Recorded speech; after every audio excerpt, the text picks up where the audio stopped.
This week, let's look at some case studies showing things that should be obvious, but somehow they never are.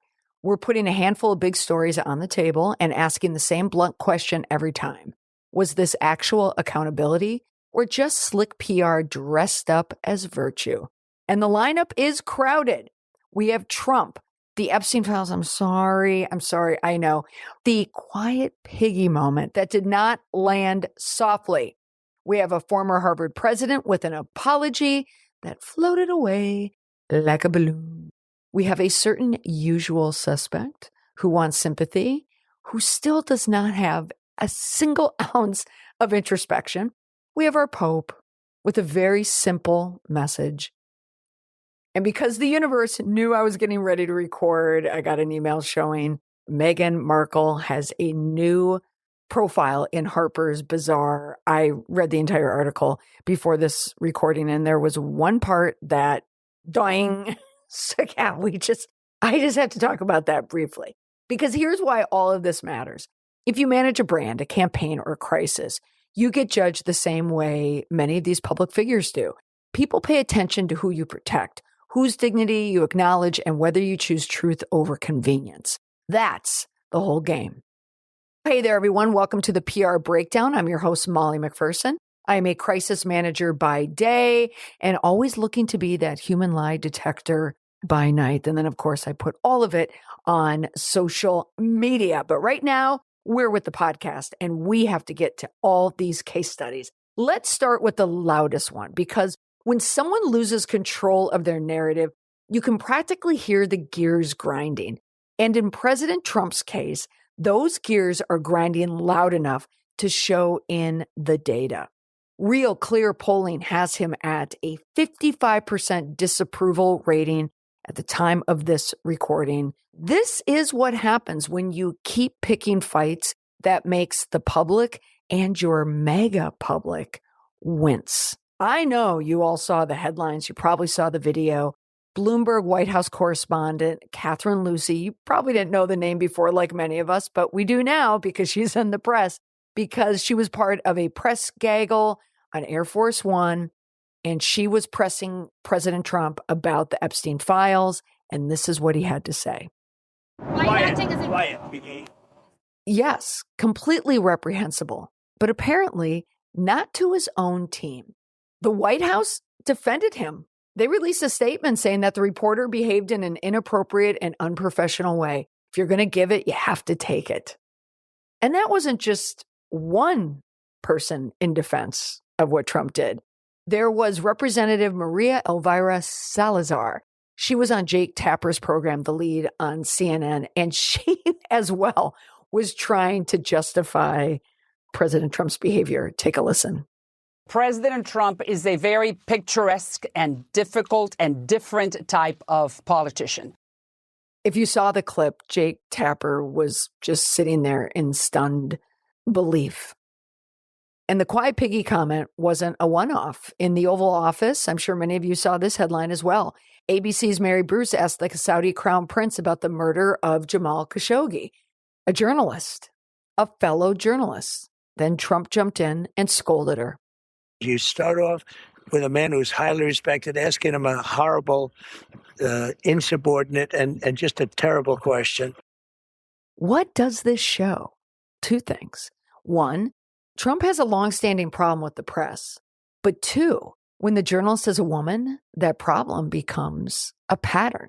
The National Press Club weighed in fast, reminding the public that minimizing the murder of a journalist is not just bad optics, it's dangerous. Their words, quote, statements like these undermine the principle that journalists must be able to work without fear. Here's the kicker.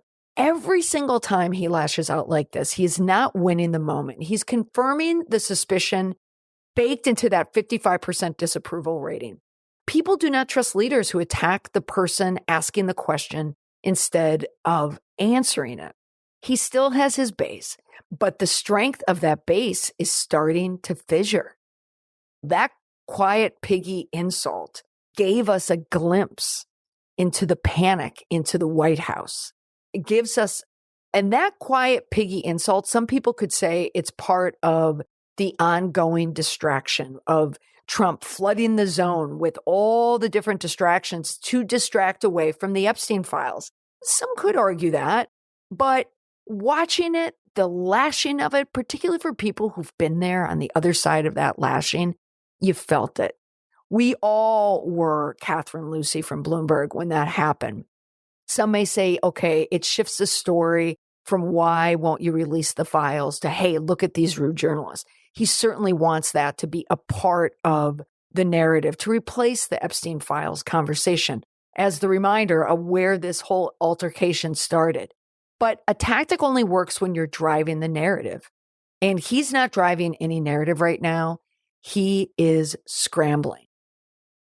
So let's put this in your zone, in your workplace, or even in your life. One lane, always one lane.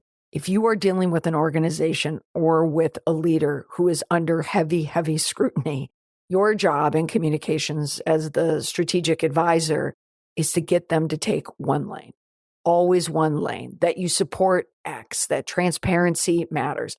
In this case, I don't think there's any convincing President Trump that we need to support releasing the files. I don't think there's ever going to be a way that anyone can convince Trump that this is the right thing to do, even though he's now coming out and saying that he supports releasing it. Of course, he's switching the narrative that he wants to highlight the other people in there, like former President Bill Clinton and Larry Summers. There's so much flailing and so many insults. And here's a lesson if you're in the position of managing a reputation, whether it's your own or working for an organization. When you attack the messenger, the public stakeholders, your constituents, are going to assume that the person delivering the message is the problem. It's never who they're pointing to. It's always the opposite. So if the first instinct is to insult the person asking the question, you've already answered it, haven't you? And speaking of one of the people who President Trump was trying to use as a deflection, we have Larry Summers. Last week, we had a number of things happen around him. We haven't heard much. Larry Summers resigned from the OpenAI board after emails showed a long correspondence with Jeffrey Epstein. One email had Summers asking Epstein for advice about a young woman who he called a mentee. She was affiliated with him at Harvard, and I don't even want to bring her name into the mix because she shouldn't be the one who's being dragged into any of it. But Larry Summers was looking for a wingman, and that wingman was Jeffrey Epstein. Oh, and by the way, Larry Summers was married as he was doing all this. Of course, his name is going to come out. So his name is in the emails. It's not surprising. His name has been attached to these emails before, but this was a time that he had to come out and make statements. He issued two of them. The first one that came out earlier last week, the simple language it's the language we always see in these types of statements. I'm deeply ashamed. I take full responsibility. And I'm stepping back from public commitments. It's the same script. But one of the things he didn't do is step back from his teaching at Harvard. It was his tie to that institution, which gives him power. He was going to let go of a lot of things, but that he wasn't going to let go of. But in that statement, he never names what he did. He never names who he harmed. He never names the power imbalance. Instead, he centers on his feelings, his shame, his burden, which is how you get the fog apology. Plenty of emotion, but there's no information. Here's what a better move would have looked like. I maintained a relationship with a convicted offender. I involved someone I had a responsibility to protect. That was wrong. And here are the steps I will take to repair the harm. It's direct, it's human, it's hard to wriggle out of. If you saw online, there was a student in his Harvard class who filmed his apology. This is what it sounds like. You will have seen my statement of regret, expressing my shame with respect to what I did in communication with Mr. Epstein. Could you imagine sitting in that class, trying to take him seriously with authority? This is why people have to leave. It's not cancel culture. It's that without accountability, people lose credibility. You can't sit in that seat anymore. So here's the lesson for managing a reputation. Vague apologies don't close a crisis. They fertilize it. If you cannot name what you did, the public will assume it is worse than what they already know. So let's flip to a totally different dynamic. Someone raising a moral point and an institution trying to answer it with. Now let's flip to a totally different dynamic. I'm talking about Pope Leo the 14th, our guy from Chicago, Chi-Town. He is publicly backing the U.S. Catholic bishops after they condemned the Trump administration's mass deportation policies. And he did not mince words. His message was plain and simple. Treat people with dignity. Treat immigrants humanely. This is what he said. La pace è inoltre ferita. He added that recent anti-migrant measures in the U.S. are treating people in a way that is extremely disrespectful, and he's urging that migrants be treated with humanity and dignity. In other words, he said the quiet moral premise out loud. People are not policy levers or victims to be used to get your political agenda out there.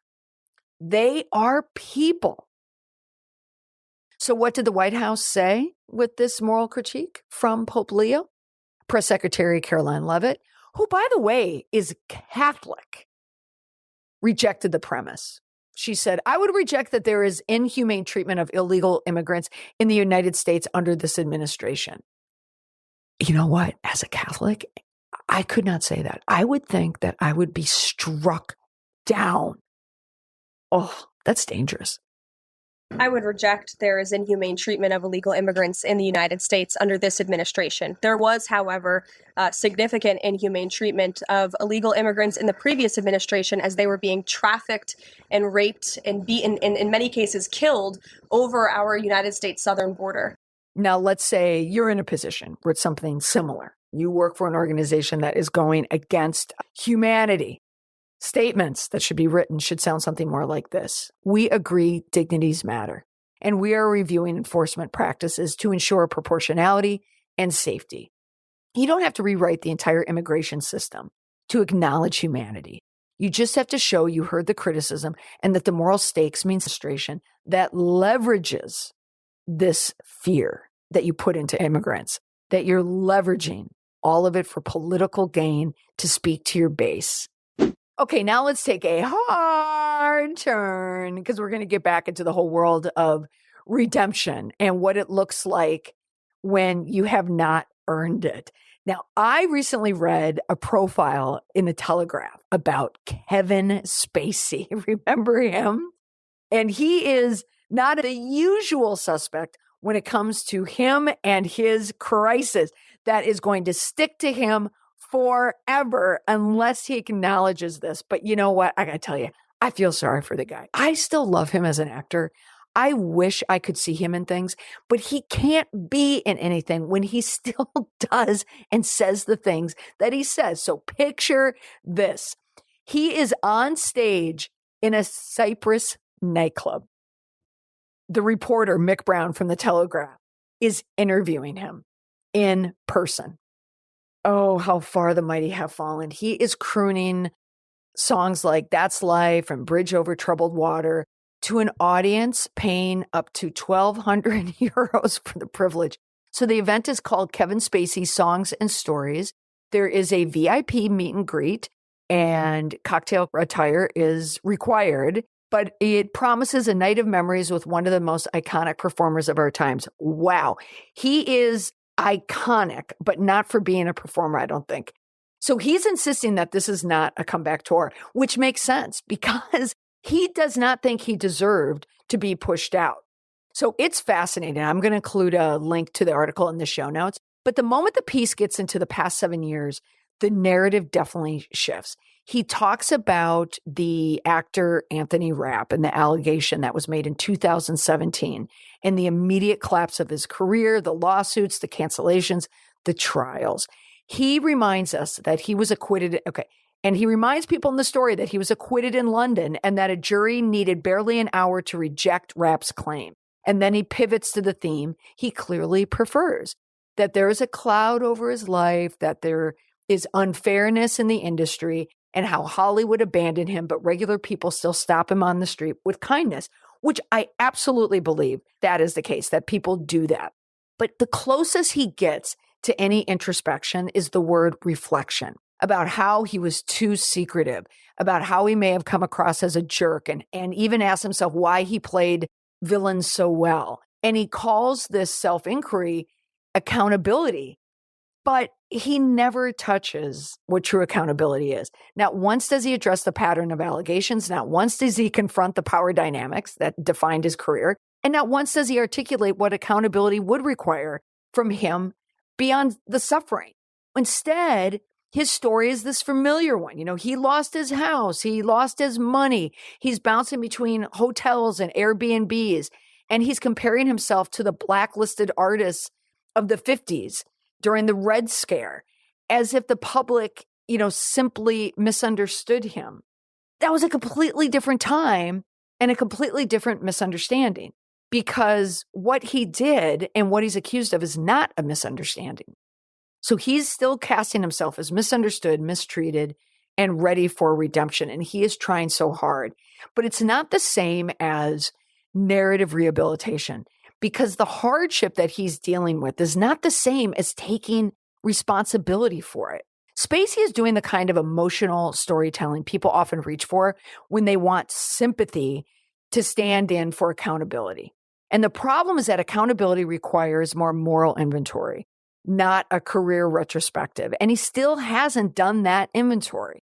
So Kevin Spacey and anyone else, if you are working with someone, whether it's in entertainment or any other sector where they're just not getting it, suffering is not accountability.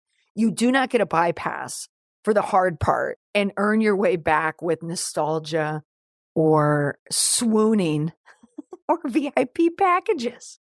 Oh, Kevin. Oh, Kevin. Lastly, let's pivot to something slightly different, but it's still about accountability, kind of, sort of. It's slightly different. It's still about accountability, kind of, sort of. But I just have to mention it because of the timing of this article, because it's a big article. It's the Harper's Bazaar moment for Meghan Markle. They ran a big profile of her. She has a special coming out in Netflix. Perhaps you've seen some of the promos. It's Meghan Markle during the holiday season.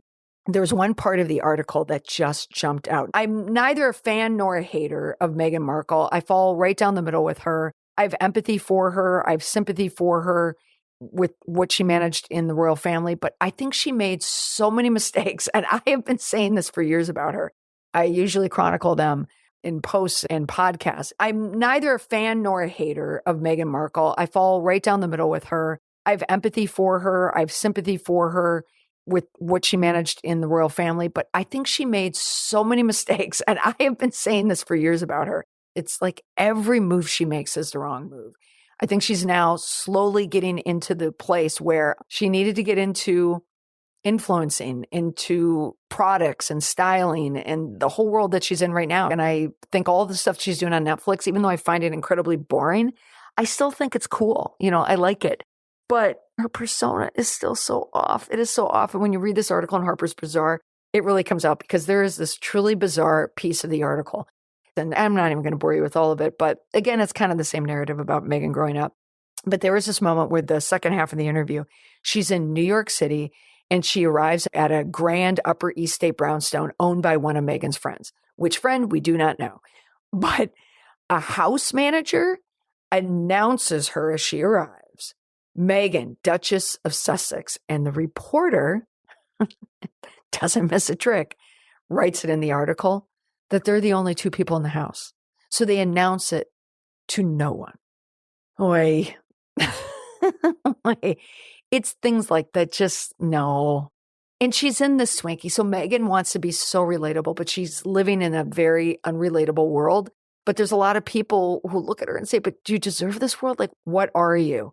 But she's still living in this kind of hierarchy world, and she's struggling with identity and placement. She just doesn't know where to go.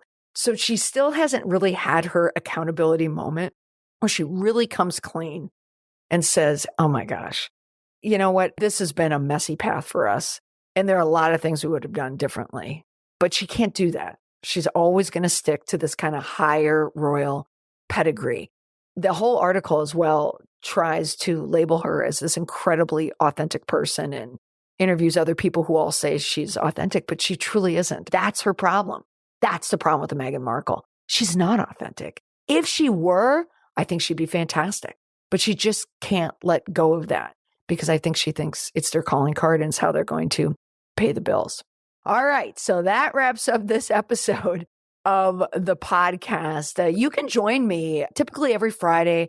I hop on Substack. I do a live chat. It's open to anyone. You can just follow the link. I send out a weekly email that always comes with that link. If you want to sign up for that, I have a link in the show notes for you to sign up. But head on over to Substack. Bring your own examples. If it's a statement, apology, or a meltdown that caught your attention, go ahead and throw it in the chat and we will all dissect it together, figure out what worked, what fizzled, and what a smarter move would have looked like. So I hope you can join me there.